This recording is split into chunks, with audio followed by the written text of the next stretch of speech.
You know something changed. When the same words that used to crush you now pass through the room and your heart stays still, someone speaks over you, someone remembers only your mistake and not your struggle, someone looks at your silence and assumes weakness, and for a moment, the old version of you wants to explain everything. You want to tell them about the nights you sat on the edge of your bed with your hands raised, not even knowing what sentence to make, endure, because your pain had become too heavy for language. You want to tell them how many times you washed your face before walking into the day so nobody would see that you had been crying. You want to say that you were not lazy, not cold, not distant, not careless, just tired, in a place no one could reach. But then something inside you stops, not because it does not hurt anymore, but because you finally understand that Allah saw what they never saw. He saw the moment you almost answered anger with anger and swallowed it for His sake. He saw the message you typed and deleted. He saw the temptation you walked away from when no one would have known. He saw the prayer you made with a voice so low it sounded like breathing. That is where the story begins, not with people finally recognizing you, but with your soul realizing it was never unseen in the first place. The pain you carried in silence was not floating in empty air. The disappointment you endured was not misplaced. The delay that made you question your future was not proof that Allah had abandoned you. Sometimes, the first sign of victory is not a door opening in front of everyone.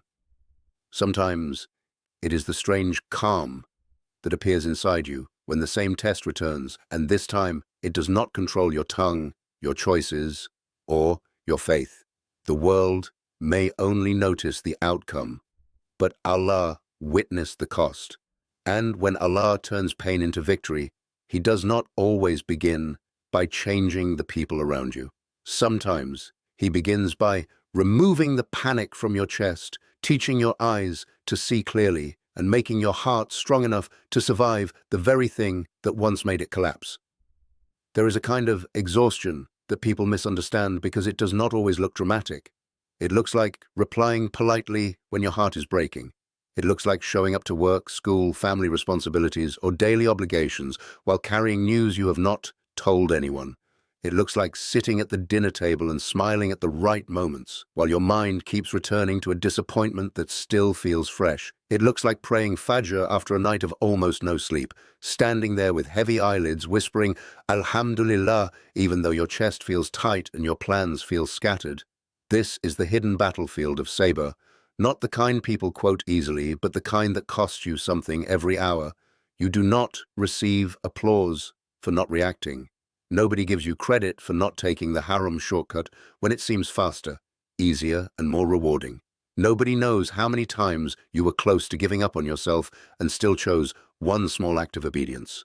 Maybe you opened the Quran and read only a few lines, because that was all your concentration allowed. Maybe you made wudu slowly, because you needed the water to wake up a heart that felt numb. Maybe you sat in your car before entering your home, asking Allah to keep you from speaking harshly to people who did not deserve the overflow of your pain. These moments matter. They are not wasted because they are not witnessed by people. Allah does not need witnesses to record sincerity. He does not need your pain to be understood by everyone before it becomes meaningful. The false interpretation is thinking that victory begins only when life becomes easy. But sometimes victory begins while the hardship is still present. When you notice that you can breathe through what used to suffocate you, you did not become heartless. You became disciplined. You did not stop caring.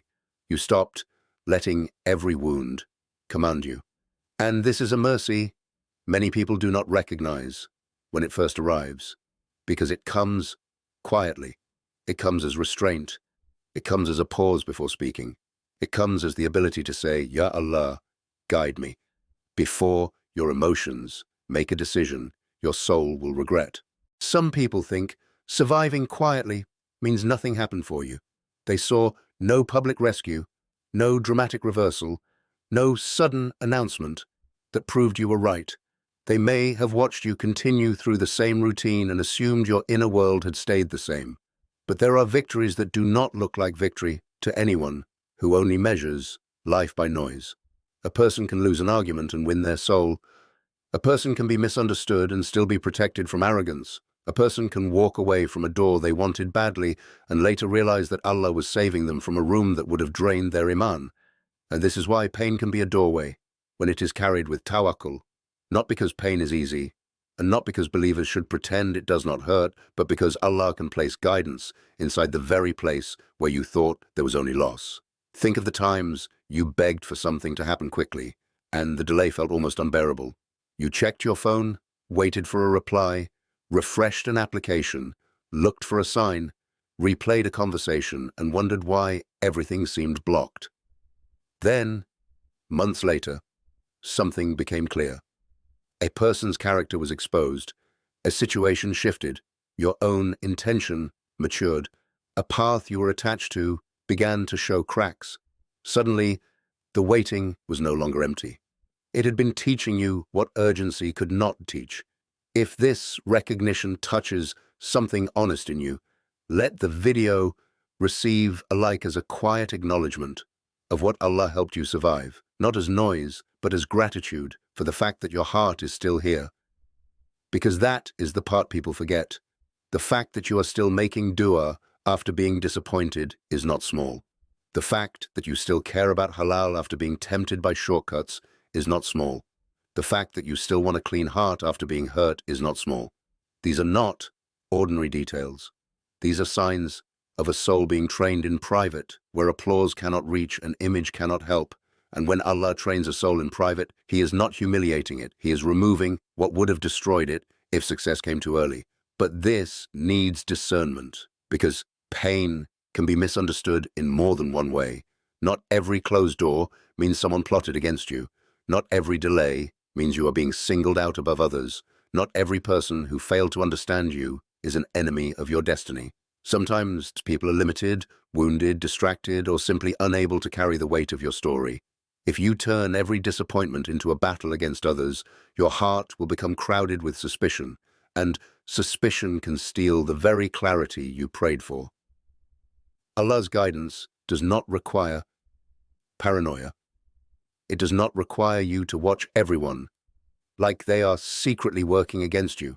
It does not require you to become cold, cruel, or obsessed with proving your value.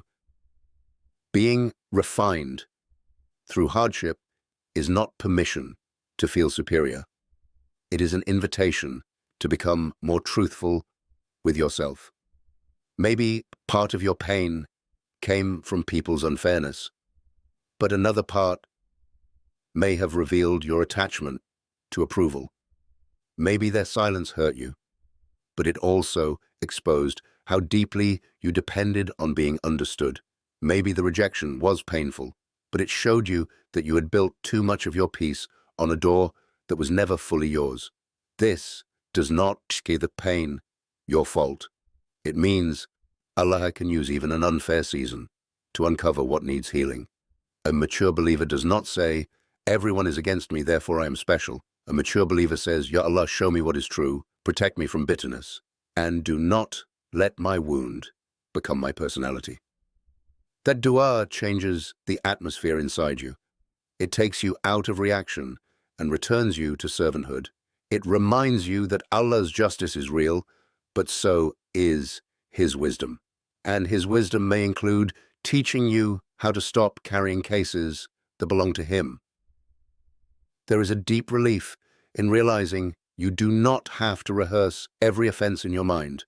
You do not have to prepare those speeches for people who are not listening. You do not have to make your heart a courtroom every night. You can place the matter before Allah, take the lesson, correct what is yours to correct, and keep walking without letting pain turn you into someone you were never meant to become. There may have been a moment when you were tested not by a disaster, but by a choice that looked small from the outside. Someone provoked you in a group chat, and every part of you knew exactly what to say to expose them. You had the screenshots, the memory, the sentence that would cut through their confidence. Your thumb hovered over the keyboard, and the old anger rose like heat in your face. Then you paused, not because they deserved your silence, but because your soul deserved protection.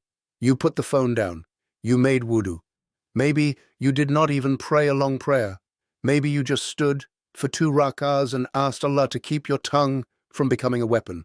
That moment may not look like a breakthrough to anyone else, but in the unseen, it was a turning point. Your nafs wanted relief through reaction. Your iman wanted safety through restraint. This is where victory becomes real before it becomes visible. It is not always in the public result, it is in the private obedience that changes the direction of your heart. Another person in the same situation might react, win the argument, and lose sleep for days because the exchange polluted their chest. You might remain silent, feel misunderstood for a while, and wake up the next morning with a cleaner conscience. This is not weakness. It is spiritual intelligence. Basira is not only seeing who is wrong, it is seeing what a wrong response could do to you. It is realizing that some battles are traps, even when your side of the story is true. There is a pain in being falsely judged, but there is a deeper pain in betraying your own values because someone else invited you into chaos. Allah saw the restraint. Allah saw the pressure. Allah saw that you had the ability to harm back and chose not to. And sometimes He turns that kind of pain into victory by giving you authority over yourself. You stop being easy to pull into storms. You stop needing immediate validation. You stop confusing volume with strength. You learn that dignity does not always announce itself. Sometimes dignity is a locked phone, a quiet prayer, a blocked path accepted without theatrics, and a heart that says, Allah is enough to know what happened. The hidden mercy in your season may not have felt merciful while it was happening. It may have felt like loss piled on top of delay, like every time you gathered yourself, another disappointment arrived. A plan collapsed, a friendship changed, a person you trusted became distant, a door you were certain would open stayed closed so long that you began to feel embarrassed for hoping. You kept making dua, but the answer did not come in the form you expected. Then, slowly, without a dramatic moment, you began to notice things. The relationship you were desperate to save had been draining your salah. The opportunity you cried over would have placed you in an environment where your values would be constantly negotiated. The approval you wanted from a certain person had kept you small, always adjusting your voice, your dreams, your boundaries, just to remain acceptable to them. Allah's protection sometimes feels like rejection before your heart understands the danger. It can feel like being held back when you're actually being shielded. This does not mean every sadness has an explanation you will see immediately. Some pain remains mysterious for a long time. Some losses are not wrapped neatly in a lesson you can post, quote, or explain. But tawakkul is not pretending you understand everything. It is trusting Allah while admitting you do not. It is saying, I am hurt, but I will not accuse my Lord of neglect. That sentence alone can carry a person through nights that would otherwise break them. You may still cry. You may still feel the ache. Islam does not ask you to become stone. Even prophets grieved, waited, feared, and pleaded with Allah. The difference is that grief in the hands of faith does not have to become rebellion. It can become a place of return. You return in the morning. You return after slipping. You return after feeling numb. You return when the dua feels dry and when it feels alive. And each return builds something inside you that ease alone could never build. A bond with Allah that is not dependent on everything going your way. At some point, you may begin to realize that the heaviest part of your pain was not the event itself, but the loneliness around it. The fact that you could not fully explain it. The fact that when you tried, the words sounded smaller than the wound. Someone told you to move on before you had even understood what had happened to you. Someone compared your test to theirs as if pain needed a ranking. Someone offered quick advice that made you feel even more unseen, so you stopped talking about it. You carried it into sujood instead. You learned to cry without making noise because the house was asleep. You learned to ask Allah for relief without knowing whether relief meant restoration, removal, healing, or a new direction entirely. That loneliness before clarity is one of the most difficult parts of spiritual maturity. It strips away the habit of needing every person to understand before you can be okay. It teaches you that being witnessed by Allah is not a poetic idea, it is survival. When nobody can read the tremble in your dua, Allah knows. When you say, I am fine, because you do not have the energy to explain, Allah knows what that sentence cost. When you finally stop chasing someone for closure and choose to protect your peace, Allah knows the grief behind that restraint. If you feel comfortable, leave a comment answering this one question. What is one moment when Allah gave you calm before He gave you an answer? Not a perfect ending, not a dramatic miracle, just calm in a place where you expected to fall apart. Because often, that is how the turning begins. Not with the outside world changing first, but with the inner storm losing its authority. You still face the situation, but you are no longer drowning in it. You still remember what happened, but the memory no longer commands your day. You still have questions, but they no longer push you away from prayer. That is not denial. That is healing, arriving with manners. It does not kick the door open. It sits beside you quietly until you realize your breathing has changed. Then comes the test of the new strength, and this one is subtle. After Allah carries you through a painful season, you may be tempted to turn your survival into an identity that keeps everyone at a distance. You may say, I needed nobody, when the truth is that Allah sent help in forms you almost overlooked. A short message from someone who remembered you, a lecture that reached you at the right hour, a verse that landed differently because your heart was raw, a stranger's kindness on a day you expected only heaviness. Even your own ability to stand again was not self-made. It was a gift. So, the victory is not becoming untouchable. The victory is becoming humble without becoming fragile, guarded without becoming cruel, wise without becoming suspicious, strong without needing to display strength. You can forgive someone without trusting them the same way. You can move forward without pretending the wound was imaginary. You can accept Allah's decree without calling harmful behavior acceptable. This nuance matters because many people confuse healing with allowing everything again. Islam does not ask you to erase boundaries in the name of patience. Sabr is not letting someone continuously damage your heart while you call it spirituality. Sabr may be staying calm while you step away. It may be refusing revenge while still making a clear decision. It may be honoring family ties without giving people unlimited access to your inner life. It may be taking the halal means, seeking help, asking advice, resting, working, apologizing where you were wrong, and leaving the unknown outcome to Allah. Your pain, turning into victory, may look like finally making a responsible choice you delayed because fear had trained you to tolerate too much. It may look like applying for a new path after months of feeling unqualified. It may look like telling the truth gently instead of disappearing.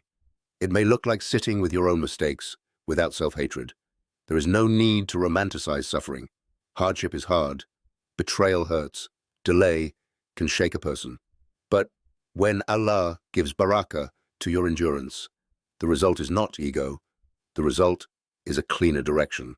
You become less impressed by what glitters and more attentive to what brings peace to your deen, your mind, and your responsibilities. There is a quiet kind of justice that unfolds when you stop trying to control the entire story. You may never receive the apology you deserved. Some people may never know the full truth. Certain chapters may remain misunderstood by everyone except Allah. But justice is not limited to public correction. Sometimes Allah's justice is that the lie no longer defines you. Sometimes it is that the memory no longer burns. Sometimes it is that the person who once had power over your emotions becomes someone you can make dua for from a distance, without wanting to return, without wanting to punish them, without wanting your life to revolve around what they did. That is a victory no crowd can measure. It is also possible that Allah opens a door after a long closure. A halal opportunity, a better friendship, a calmer home, a renewed relationship with the Quran, a way out of debt, a conversation that brings repair, a path you did not know existed. But even then, the victory is not the door alone. It is who you became before reaching it. Because if the door opened earlier, you might have entered it with panic, resentment, or dependence on people's praise. Now you enter more slowly, more aware, more careful with your intentions. You know what it means to lose sleep. So you do not mock someone else's tiredness. You know what it means to be misread, so you become slower to judge. You know what it means to wait, so you stop measuring Allah's mercy by your preferred timeline. This is how pain becomes wisdom instead of poison. It softens one part of you and strengthens another. It teaches you to be gentle with people while refusing to be led by them. It teaches you to ask, is this pleasing to Allah? Before asking, will this make me look successful? And that question changes everything. It changes the way you choose work, love, friendship, speech, silence, money, and ambition. A person who has been carried through darkness by Allah does not walk the same way afterward, not because they think they are above anyone, but because they have learned how easily a heart can get lost and how merciful it is to be guided back. So when you look at what you survived, do not reduce it to a sad chapter you wish you could delete. There are parts of you now that were born in those nights. The patience you thought was barely enough became a muscle. The dua you whispered without confidence became a rope. The silence you hated became a shield. The delay that embarrassed you became a filter. The loss that emptied your hands made you notice what you had been holding too tightly. Allah saw the whole process, not just the version that looked composed in front of people. He saw the days you performed responsibility with a broken heart. He saw the moments you wanted to disappear but still answered the call to prayer. He saw the private shame, the private hope, the private effort, the private restraint. None of it was invisible. None of it required an audience to matter. And now, if your pain is turning into victory, it may not arrive like a scene people can applaud. It may arrive as peace, where there used to be panic, as clarity, where there used to be confusion, as courage, where there used to be dependency, as obedience, where there used to be compromise. It may arrive as the ability to walk away without hatred, to begin again without desperation, to trust Allah without needing every detail explained. This is a serious kind of victory, the kind that changes the inside of a person before it changes their circumstances. And maybe that is why the season had to be so private. If everyone had seen it, you might have performed strength for them. Because Allah saw it, you were invited to become sincere. The final realization is not that pain was good, or that people must finally understand, or that everything will unfold exactly as you imagined. The realization is colder, cleaner, and more freeing than that. What passed through your life did not pass outside the knowledge of Allah, and the heart that kept returning to Him did not come out empty.